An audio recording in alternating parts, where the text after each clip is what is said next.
जय हिंद साथियों, स्वागत है आप सभी का एक और वीडियो में।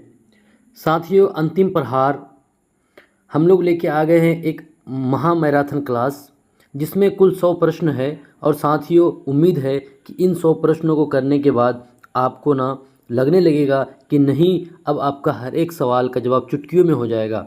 चलिए, बिल्कुल भी देरी नहीं करते हुए शुरू करेंगे पहले सवाल से फटाफट, क्योंकि आज का जो महामैराथन है इसमें कुल 100 प्रश्न हैं और आपको बताना भी है कि 100 में से आपका कितना सही हुआ।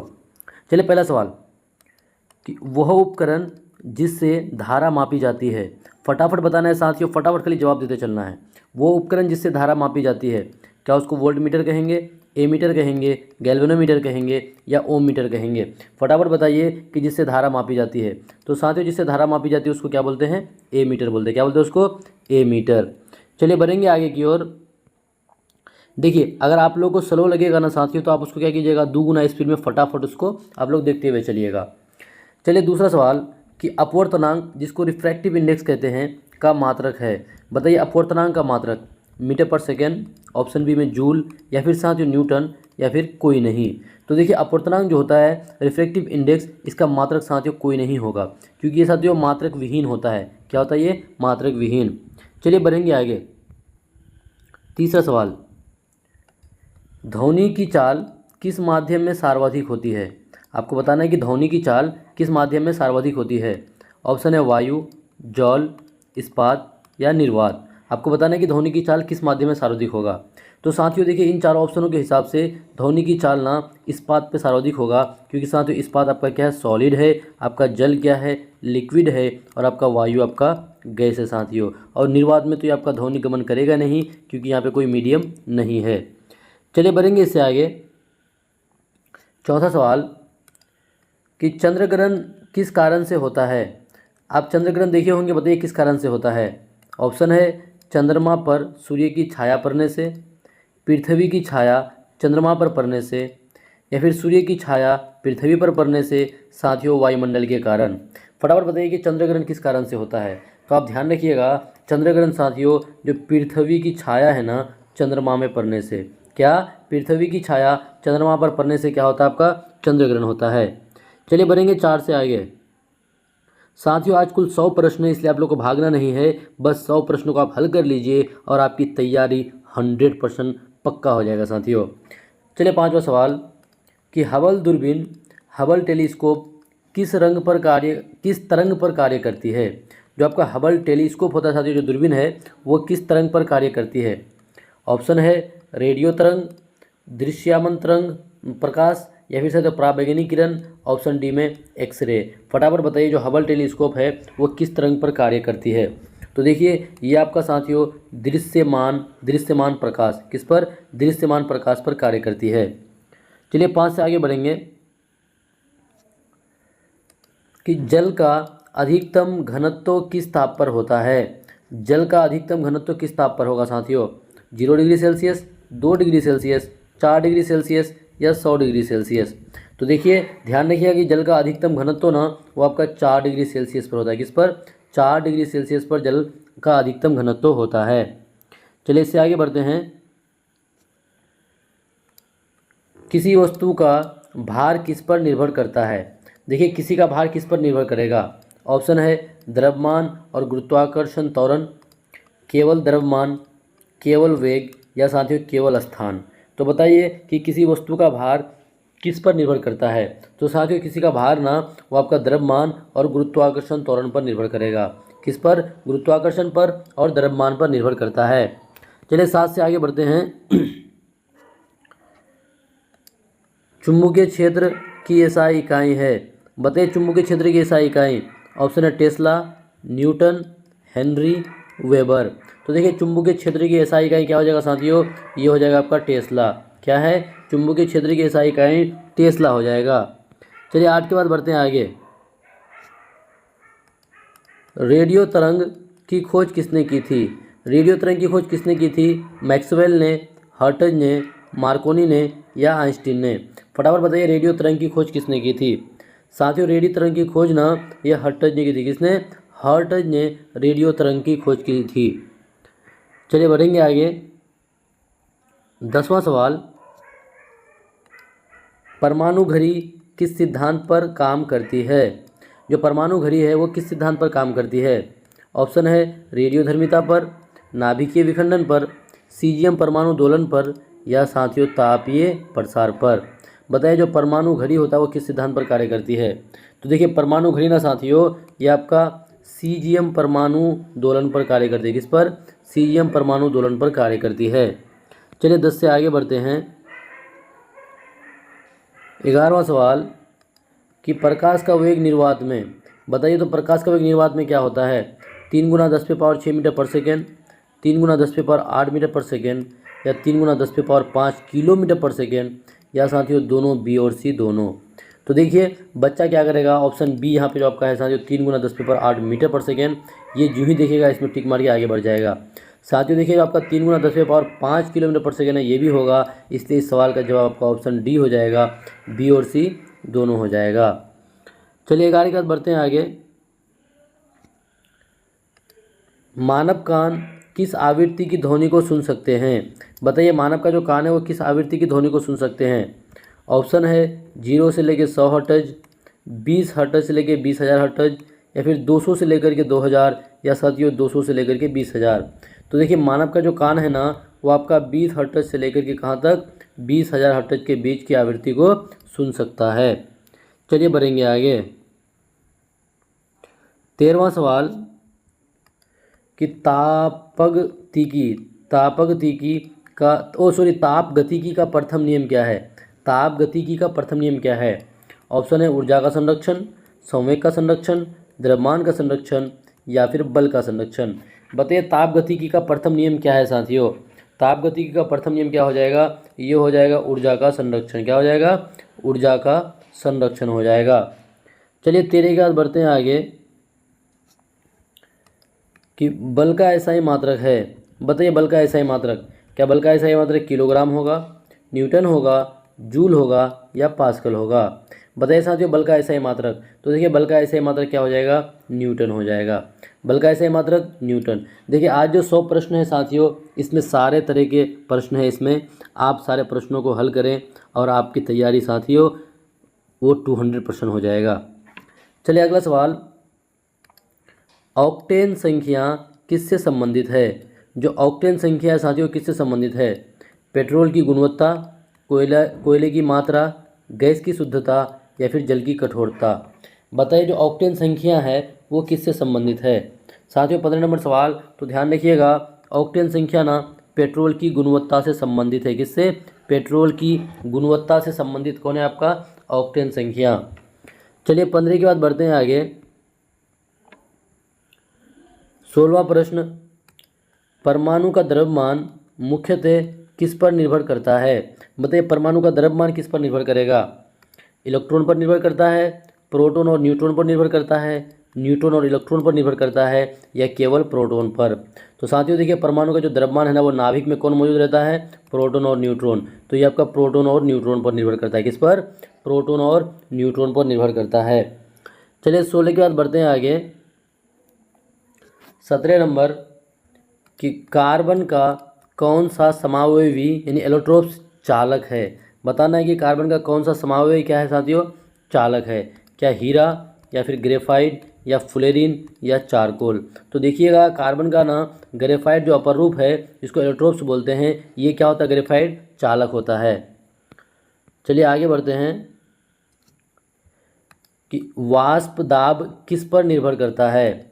वाष्प दाब किस पर निर्भर करता है? साथियों तापमान पर निर्भर करता है, दाब पर, आयतन पर, या द्रव्यमान पर? बताइए वाष्प दाब किस पर निर्भर करता है?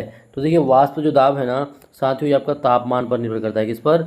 यह आपका तापमान पर निर्भर करता है। चलिए 18 के बाद बढ़ते हैं आगे। 19 नंबर सवाल, 19 नंबर कि पानी कठोर होता है किसके कारण? बताइए पानी कठोर होता है किसके कारण?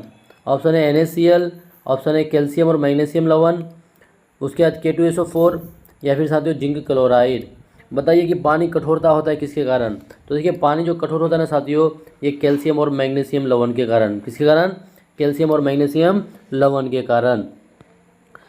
चलिए 20वां सवाल, 20वां सवाल कि हाइड्रोजन बम किस सिद्धांत पर आधारित है? बताइए हाइड्रोजन बम किस सिद्धांत पर आधारित है? नाभि के विखंडन, नाभि के संलयन, रेडियोधर्मिता या फिर संवेग संरक्षण। तो बताइए साथियों कि जो हाइड्रोजन बम है वो किस सिद्धांत पर आधारित है? तो हाइड्रोजन बम जो है ये नाभि के संलयन पर, किस पर? नाभि के संलयन पर आधारित है। चलिए 20 के बाद बढ़ते हैं आगे। 21वां सवाल, ब्लीचिंग पाउडर का रासायनिक सूत्र है। बताइए ब्लीचिंग पाउडर का रासायनिक सूत्र। Calcium carbonate, calcium oxychloride, calcium chloride या फिर कैल्शियम सल्फेट। तो देखिए ब्लीचिंग पाउडर का रासायनिक सूत्र क्या हो जाएगा साथियों? ये हो जाएगा आपका कैल्शियम ऑक्सीक्लोराइड, CaOCl2। क्या हो जाएगा? CaOCl2। चलिए 21 के बाद आगे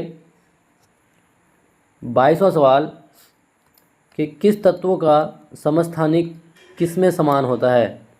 किस तत्वों का समस्थानिक किसी तत्वों का समस्थानिक जो होता है, समस्थानिक किस में समान होता है? क्या वो आपका द्रव्यमान संख्या में समान होगा, या प्रोटॉन संख्या में समान होगा, न्यूट्रॉन संख्या में, या इलेक्ट्रॉन संख्या में? तो देखिए साथियों समस्थानिक की बात की है तो समस्थानिक में क्या समान होगा? वो आपका प्रोटॉन की संख्या समान होगा। क्या होगा? किसी तत्व का समस्थानिक किस में समान होगा? तो साथियों प्रोटॉन की संख्या में समान होगा। चलिए आगे,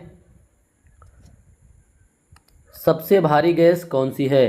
तो सबसे भारी gas hydrogen, oxygen, radon, helium. तो इन चारों ऑप्शन में देखिएगा ना साथियों, सबसे भारी गैस रेडोन हो जाएगा। कौन हो जाएगा? रेडोन जो है ये सबसे भारी गैस है। चलिए आगे, ये रहा 24वां सवाल कि प्राकृतिक गैस का मुख्य घटक है। बताइए तो प्राकृतिक गैस का मुख्य घटक कौन है? क्या मीथेन है, इथेन है, प्रोपेन है या ब्यूटेन है? तो साथियों प्राकृतिक गैस का मुख्य घटक ना मीथेन होता है। कौन? मीथेन जो है ये प्राकृतिक गैस का मुख्य घटक होता है। चलिए बढ़ेंगे आगे साथियों। 25वां सवाल, Fe2O3 किसका सूत्र है? Fe2O3 किसका सूत्र है? फेरस ऑक्साइड, फेरिक ऑक्साइड या फिर जंग? ऑप्शन डी में बी और सी दोनों। देखिए साथियों जंग जो है ये बिल्कुल सही है। ये आपका Fe2O3 जो है जंग का भी सूत्र है और साथ में फेरिक ऑक्साइड का भी है। इसलिए क्या हो जाएगा साथियों? ऑप्शन डी जो है बी और सी दोनों हो जाएगा। क्या हो जाएगा? बी और सी दोनों, यानी Fe2O3 को फेरिक ऑक्साइड कहते हैं और जंग भी कहते हैं। 26 नंबर सवाल कि वायु में नाइट्रोजन का प्रतिशत लगभग, बताइए लगभग में कितना प्रतिशत होता है नाइट्रोजन? क्या 50% होता है, 60%, 78% या साथियों 90%? तो देखिए वायु में नाइट्रोजन जो है साथियों वो लगभग में 78%, कितना? लगभग में 78% होता है साथियों। चलिए 26 के बाद आगे, 26 के बाद आगे बढ़ते चले इसी तरह से, और आप लोग जवाब देते चले साथियों कि इलेक्ट्रॉन का आविष्कार किसने किया? बताइए इलेक्ट्रॉन का आविष्कार किसने किया? Rutherford, Thomson, Dalton, Chadwick. तो साथियों इलेक्ट्रॉन का आविष्कार ना तो ईंट, ई हो जाएगा आपका, टो यानी थॉमसन हो जाएगा। यानी इलेक्ट्रॉन का आविष्कार किसने साथियों? थॉमसन ने किया था। चलिए 27 के बाद बढ़ेंगे आगे। देखिए हम लोग ना आज से पहले जितना सारा भी क्लास है उसमें साथियों बढ़िया से हर एक क्वेश्चन को एक्सप्लेन किए हैं। अगर आपको अभी भी अगर समझना है, आपके पास अगर वक्त है साथियों, तो पिछला वाला क्लास प्लेलिस्ट में जाके आप देख सकते हैं। ठीक है। चलिए 28वां सवाल, डीएनए की डबल हेलिक्स संरचना किसने बताई? वाटसन और क्रिक ने, डार्विन ने या ग्रेगर जॉन मेंडल ने या रॉबर्ट हुक ने? तो साथियों डीएनए की डबल हेलिक्स संरचना ये आपका वाटसन और क्रिक ने, किसने? वाटसन और क्रिक ने बताई थी। चलिए आगे बढ़ते हैं। 29 नंबर, राइबोसोम का कार्य है। राइबोसोम का कार्य क्या है?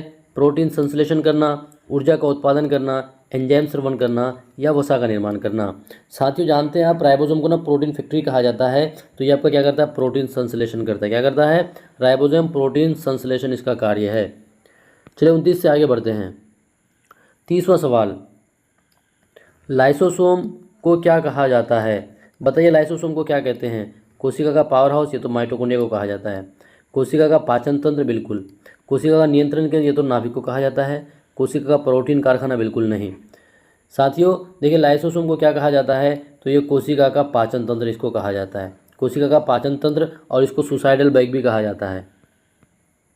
चलिए 31 नंबर, रक्त का तरल भाग कहलाता है। बताइए रक्त का तरल भाग क्या कहलाता है?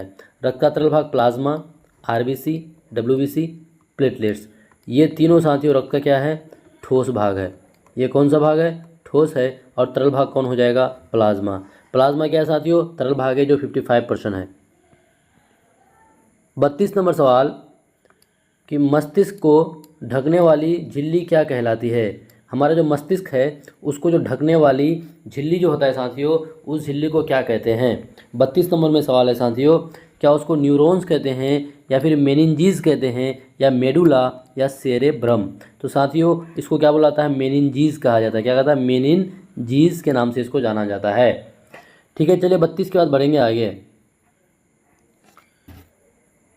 पाचन में एंजाइम पेप्सिन कहाँ पाया जाता है, यानी पाचन में जो एंजाइम पेप्सिन एंजाइम जो है वो कहाँ पाया जाता है।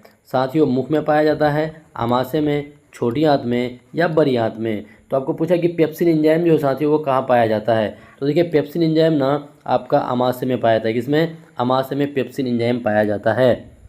चलिए 33 के बाद आगे 34 नंबर,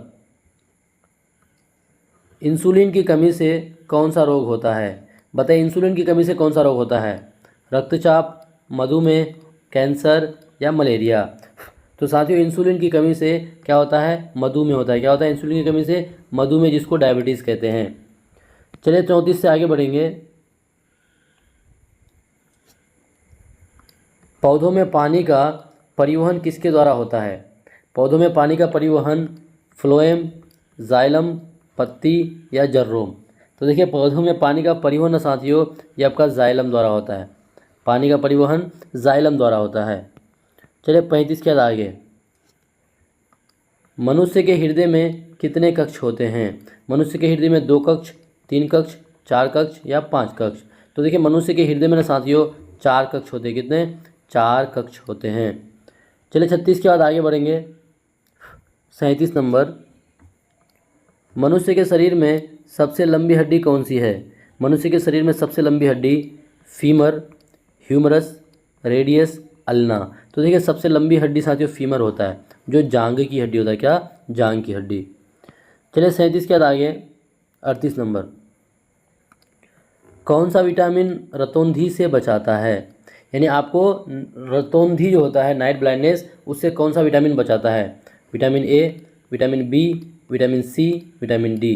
तो साथियों आपको रतौंधी से कौन बचाता है, विटामिन ए बचाता है। कौन, विटामिन ए आपको रतौंधी से बचाता है। चलिए 39 नंबर, कि मस्तिष्क का कौन सा भाग संतुलन बनाए रखता है। बताइए मस्तिष्क का कौन सा भाग संतुलन बनाए रखता है। सेरेब्रम, सेरेबेलम, मेडुला या थैलेमस। तो देखिए मस्तिष्क का जो सेरेबेलम है ना, सेरेबेलम, ये क्या करता है, शरीर का संतुलन बनाए रखता है।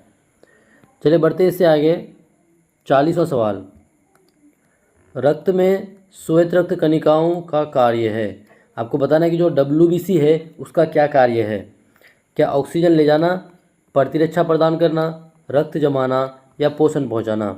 साथियों WBC जो होता है, जिसको वाइट ब्लड सेल कहते हैं, ये क्या करता है, प्रतिरक्षा प्रदान करना होता है। क्या होता है, प्रतिरक्षा प्रदान करना। चलिए 40 के बाद आगे बढ़ेंगे।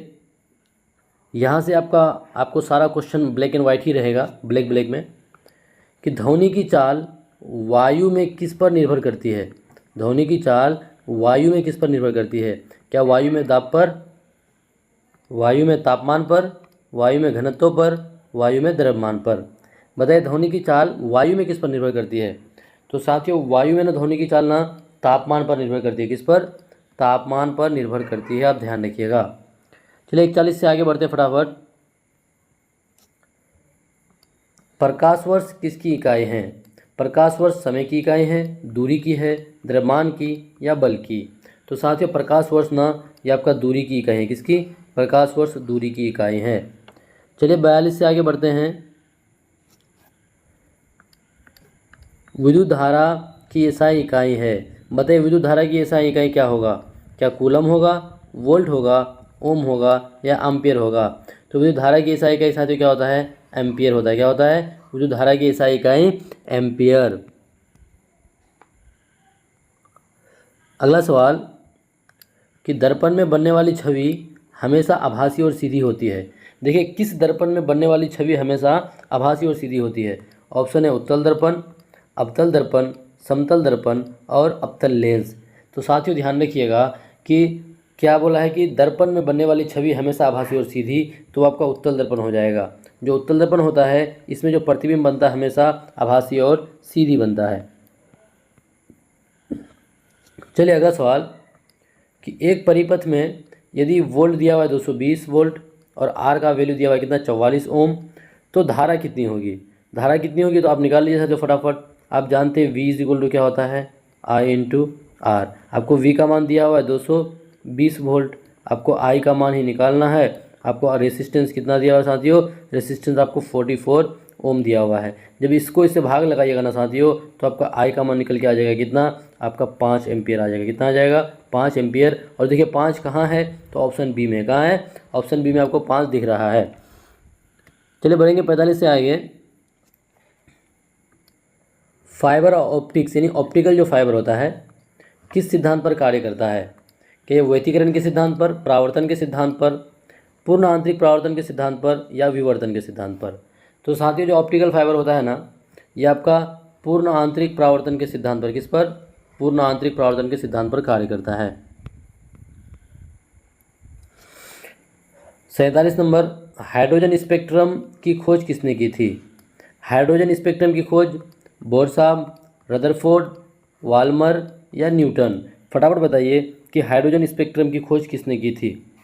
तो साथियों हाइड्रोजन स्पेक्ट्रम की खोज ना बाल्मर साहब, कौन, बाल्मर इसने क्या किया था, हाइड्रोजन स्पेक्ट्रम की खोज की थी। चलिए आगे बढ़ते हैं। 48 नंबर, कि ध्वनि तरंग किस प्रकार की होती है। जो ध्वनि तरंग होती है वो किस प्रकार की होती है, क्या वो अनुप्रस्थ होती है, अनुदैर्घ्य होती है, या विद्युत चुंबकीय होती है, या सतही होती है। तो साथियों ध्वनि तरंग ना ये आपका अनुदैर्घ्य होती है। कैसी होती है, ये अनुदैर्घ्य होती है। चलिए 48 के बाद आगे बढ़ते हैं। ऊष्मागतिकी का प्रथम नियम किससे संबंधित है। ऊष्मागतिकी का प्रथम नियम किससे संबंधित है, क्या आपका ऊर्जा संरक्षण, या फिर संवेग संरक्षण, या द्रव्यमान संरक्षण, या आवेश संरक्षण। तो ऊष्मागतिकी का जो प्रथम नियम है ना साथियों, ये आपका ऊर्जा संरक्षण से संबंधित है। किससे संबंधित है, ऊर्जा संरक्षण से संबंधित है। चलिए 49 के बाद बढ़ेंगे आगे। 50वां सवाल, कि किसी ग्रह की गति सूर्य के चारों ओर किस नियम का पालन करती है। देखिए सूर्य के चारों ओर जो ग्रह गति करती है वो किस नियम का पालन करती है। ऑप्शन है न्यूटन का प्रथम नियम, ओम का नियम, केपलर का नियम, या पास्कल का नियम। तो साथियों ये आपका ना केपलर का नियम का पालन करती है। किसका, केपलर के नियम का पालन करती है। तो साथियों देखिए यहाँ तक आपका 50 सवाल हो गया। अब यहाँ से फिर से हम लोग आगे बढ़ते हैं फटाफट, 50 से आगे बढ़ते हैं। चलिए 51 नंबर, आप लोग को हिम्मत नहीं हारना है, हमारे साथ बने रहें। 51वां सवाल, कि आवर्त सारणी का निर्माण किसने किया था। डाल्टन, न्यूटन, मैंडलीफ, या बोर। तो साथियों देखिए आवर्त सारणी का निर्माण ना मैंडलीफ साहब किए थे। किसने, मैंडलीफ साहब ने क्या किए थे, आवर्त सारणी का निर्माण किया था। चलिए बढ़ेंगे 51 के बाद 52 की ओर। 52वां सवाल, कि H2O2 का नाम क्या है। H2O2 क्या hydrogen hydride, hydrogen peroxide, dihydrogen monoxide, या फिर साथियों पेरोक्सी एसिड। तो देखिए H2O2 का नाम ये आपका क्या हो जाएगा साथियों, हाइड्रोजन परऑक्साइड हो जाता है। क्या होता है ये आपका, हाइड्रोजन परऑक्साइड। चलिए आगे बढ़ेंगे। सवाल है कि pH बराबर 7, यानी pH वैल्यू कितना दिया है, 7 दिया है। तो इसका अर्थ क्या है, क्या ये आपका अम्लीय विलयन होगा, क्षारीय विलयन होगा, या उदासीन विलयन होगा, या सांद्र विलयन होगा। तो साथियों देखिए 7 है ना, तो ये आपका क्या हो जाएगा, उदासीन विलयन हो जाएगा। क्या होगा, ये आपका उदासीन विलयन। चलिए आगे बढ़ते हैं। ग्रीन हाउस प्रभाव किस गैस से अधिक होता है। आपको बताना है कि किस गैस से ना ग्रीन हाउस प्रभाव अधिक होता है। ऑक्सीजन, कार्बन डाइऑक्साइड, नाइट्रोजन, या हीलियम। तो साथियों क्या हो जाएगा, कार्बन डाइऑक्साइड हो जाएगा।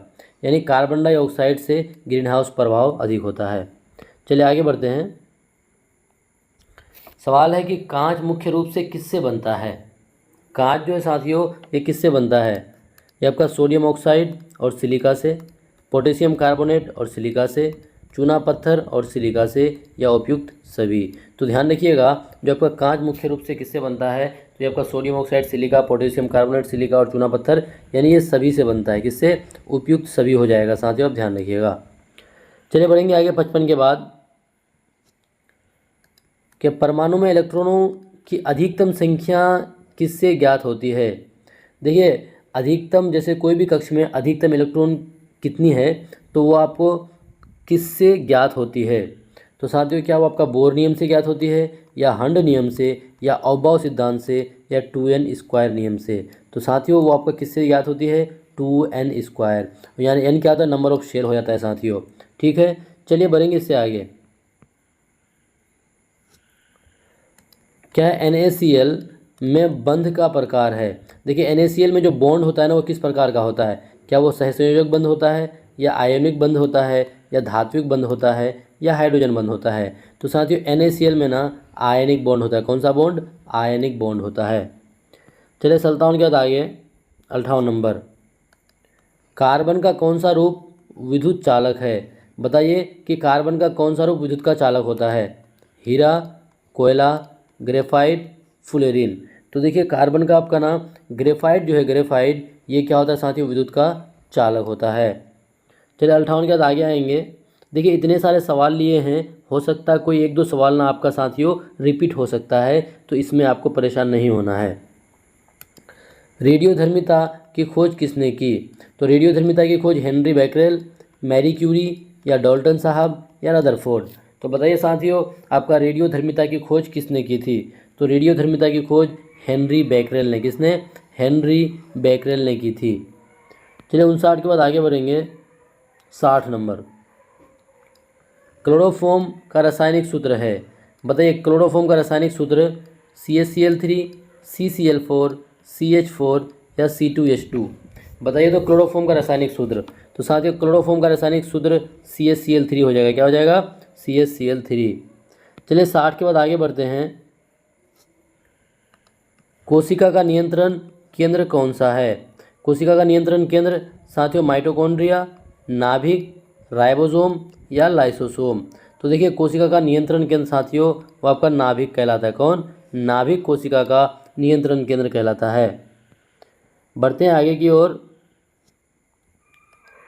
पादपों में प्रकाश संश्लेषण कहाँ होता है?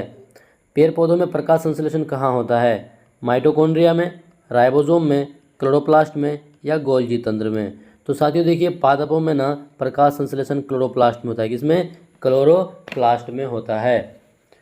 चलिए 62 के बाद आगे बढ़ते हैं।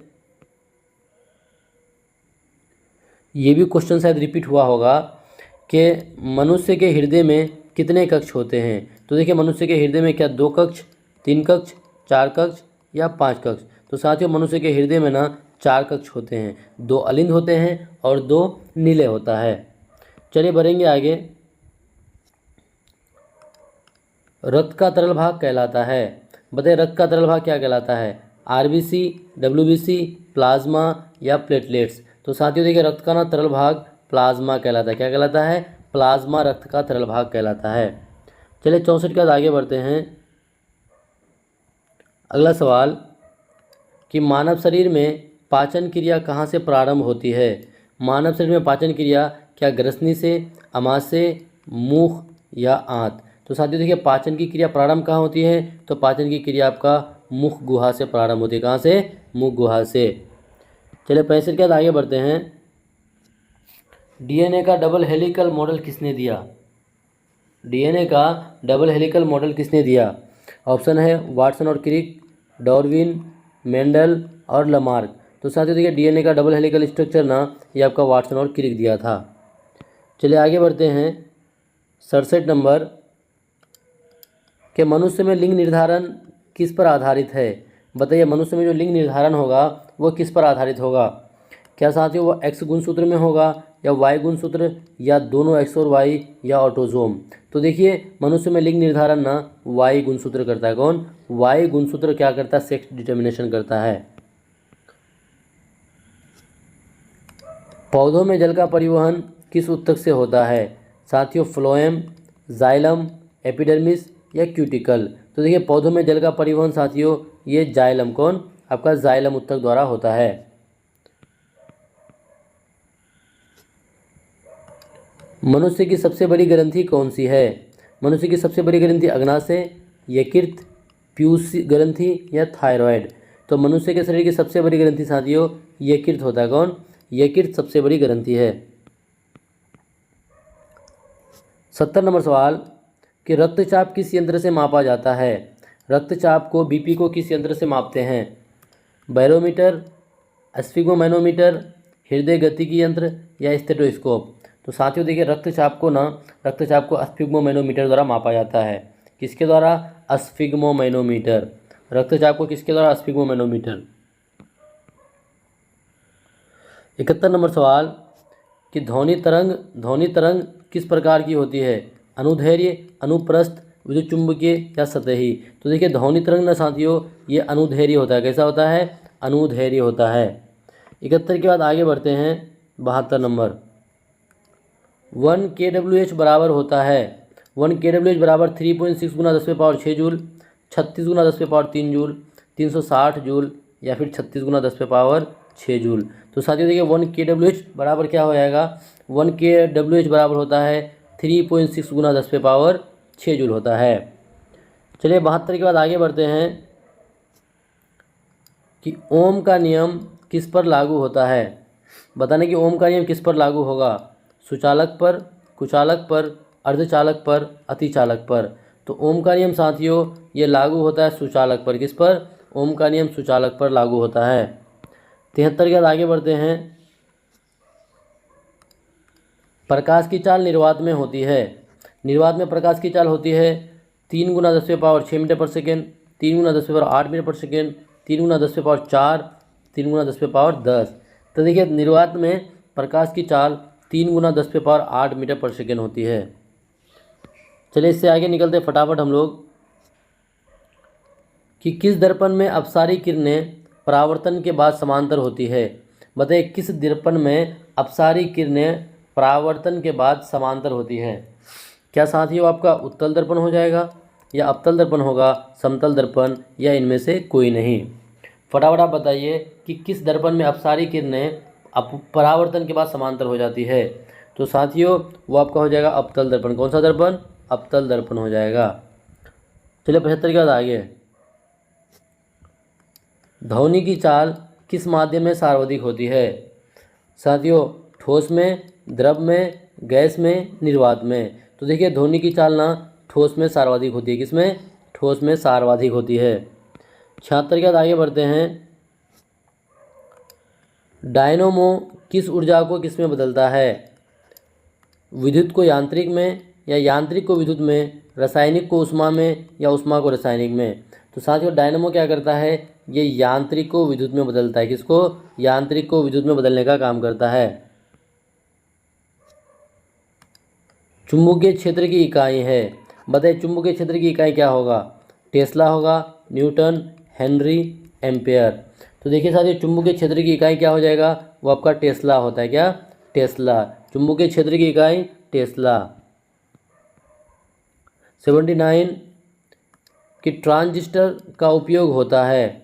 बताइए ट्रांजिस्टर का उपयोग होता है धारा परिवर्धन में, यांत्रिक कार्य में, रासायनिक प्रतिक्रिया में या प्रकाश उत्पादन में। तो साथियों ट्रांजिस्टर का उपयोग ना ये आपका धारा परिवर्धन में होता है। किसमें? धारा परिवर्धन में ट्रांजिस्टर का उपयोग होता है। 79 के बाद आगे 80 नंबर।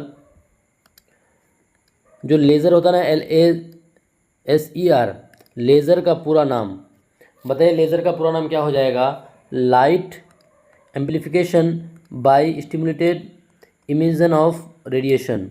दूसरा है light absorption by stimulated emission of radiation. तीसरा है कि low amplification by strong electric radiation. चौथा इनमें से कोई नहीं। तो साथियों लेज़र जो है, लेज़र का पूरा नाम क्या हो जाएगा?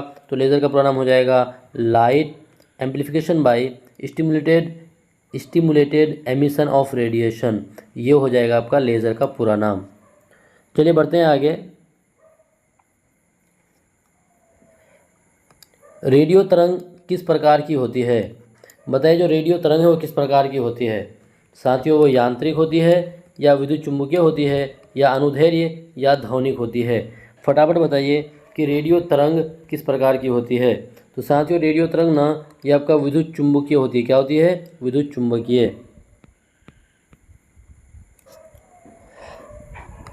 परमाणु रिएक्टर में कंट्रोल रॉड किससे बनी होती है? बताइए जो परमाणु रिएक्टर होता है उसमें कंट्रोल रॉड किससे बनी होती है? सोडियम, कैडमियम, पोटेशियम, तांबा। तो साथियों ध्यान रखिएगा, ये आपका कैडमियम से बनी होती है। किससे? कैडमियम से बनी होती है। चलिए 82 के बाद आगे बढ़ते हैं। भूस्खलन का मुख्य कारण है, बताइए जो लैंड स्लाइडिंग होता है उसका मुख्य कारण क्या है? क्या गुरुत्वाकर्षण है, या घर्षण है, या चुंबकीय बल है, या ध्वनि तरंग है? तो साथियों देखिए, जो भूस्खलन होता है ना, उसका मुख्य कारण क्या होता है? ग्रेविटेशनल यानी गुरुत्वाकर्षण होता है। गुरुत्वाकर्षण उसका मुख्य कारण होता है। चलिए 83 के बाद आगे बढ़ते हैं। शीशे का उपयोग होता है, बताइए शीशे का उपयोग होता है विकिरण से सुरक्षा हेतु, विद्युत उत्पादन हेतु, या फिर ध्वनि की गति मापने हेतु, प्रकाश की तीव्रता बढ़ाने हेतु? तो बताइए साथियों 84 नंबर के शीशे का उपयोग होता है। तो शीशे का उपयोग ना विकिरण से सुरक्षा हेतु, इसका उपयोग क्यों होता है? विकिरण से सुरक्षा के लिए। चलिए 84 के बाद बढ़ते हैं आगे कि द्रव का ऊर्ध्वपातन किस तापमान पर होता है? द्रव का सब्लिमेशन किस तापमान पर होता है? गलनांक तापमान पर, क्वथनांक, या द्रवनांक, या हिमांक तापमान पर? फटाफट बताइएगा कि द्रव का जो ऊर्ध्वपातन होता है वो किस तापमान पर होता है? तो साथियों वो आपका क्वथनांक, किसमें? क्वथनांक तापमान पर होता है, बॉइलिंग पॉइंट पर। चलिए 85 के बाद आगे, पानी का शुद्धतम रूप कौन सा है? नदी का पानी, वर्षा का पानी, समुद्र का पानी, या आसुत जल? तो देखिए पानी का शुद्धतम रूप कौन सा हो जाएगा? या आसुत जल क्या हो जाएगा? पानी का शुद्धतम रूप हो जाएगा। चलिए आगे बढ़ते हैं। लाफिंग गैस कौन सी है? Laughing gas carbon dioxide, NO2, nitrogen dioxide, या फिर नाइट्रस ऑक्साइड, या सल्फर डाइऑक्साइड? तो साथियों लाफिंग गैस जो है ना, ये नाइट्रस ऑक्साइड होता है। क्या होता है? Nitrous oxide. तत्वों की परमाणु संख्या किससे निर्धारित होती है? आपको तत्वों का परमाणु संख्या किससे निर्धारित होती है? तो साथियों तत्वों की परमाणु संख्या ऑप्शन है प्रोटॉन संख्या द्वारा, न्यूट्रॉन संख्या द्वारा, इलेक्ट्रॉन संख्या द्वारा, या द्रव्यमान संख्या द्वारा? तो तत्वों की परमाणु संख्या ना साथियों ये आपका प्रोटॉन संख्या है। किससे? प्रोटॉन संख्या द्वारा निर्धारित होती है। चलिए 88 के बाद बढ़ते हैं आगे। 89 पीएच मान 7 से कम दर्शाता है। पीएच मान 7 से कम क्या दर्शाता है? क्या 7 से कम अम्लीय विलयन होता है, क्षारीय विलयन होता है, तटस्थ विलयन होता है, या लवण होता है? साथियों पीएच मान 7 से कम ना 7 से कम पीएच मान ये क्या हो जाएगा आपका? 7 से कम, 7 से अधिक, 7 से कम ये आपका अम्लीय हो जाएगा। क्या हो जाएगा साथियों? 7 से कम क्या हो जाएगा? ये आपका अम्लीय हो जाएगा। चलिए बढ़ेंगे आगे। 90 नंबर कि सोडियम धातु को किस द्रव में सुरक्षित रखा जाता है? बताइए सोडियम धातु को किस द्रव में सुरक्षित रखा जाता है? जल में, तेल में, अल्कोहल में, या पारा में? तो सोडियम धातु को ना साथियों तेल में सुरक्षित रखा जाता है। कौन सा तेल? तो मिट्टी का तेल। चलिए इससे आगे बढ़ेंगे।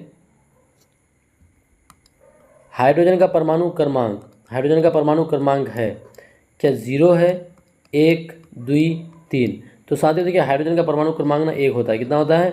1 होता है। चलिए 91 के बाद बढ़ते हैं आगे। टेबल साल्ट यानी खाने का नमक का रासायनिक सूत्र है। खाने का नमक का रासायनिक सूत्र क्या है? Sodium chloride, potassium chloride, sodium carbonate, या सोडियम हाइड्रोक्साइड? साथियों टेबल साल्ट जो खाने का नमक उसका सूत्र क्या हो जाएगा? NaCl हो जाएगा। क्या हो जाएगा? NaCl। चलिए इससे आगे बढ़ते हैं। 93 नंबर सबसे हल्की गैस कौन सी है? सबसे हल्की गैस पूछा है आपको। क्या साथियों हाइड्रोजन हो जाएगा, हीलियम, नाइट्रोजन, ऑक्सीजन? सबसे हल्की गैस साथियों क्या हो जाएगा? तो सबसे हल्की गैस हाइड्रोजन हो जाएगा। हाइड्रोजन जो है ये सबसे हल्की गैस हो जाता है। चलिए आगे बढ़ते हैं। पोटेशियम परमैंगनेट यानी KMnO4 का प्रयोग किस रूप में होता है? बताइए क्या इसका प्रयोग विस्फोटक के रूप में होता है, कीटाणुनाशक के रूप में, या खाद के रूप में, या औषधि के रूप में? फटाफट बताइए कि KMnO4 का प्रयोग किस रूप में होता है? तो इसका प्रयोग साथियों कीटाणुनाशक के रूप में, किसमें? कीटाणुनाशक के रूप में होता है। चलिए बढ़ते हैं इससे आगे। एल्यूमिनियम का प्रमुख अयस्क कौन सा है? आपको बताना है कि एल्यूमिनियम का प्रमुख अयस्क क्या ये बॉक्साइट होता है, हेमेटाइट, कैल्साइट, या फिर मैग्नेटाइट?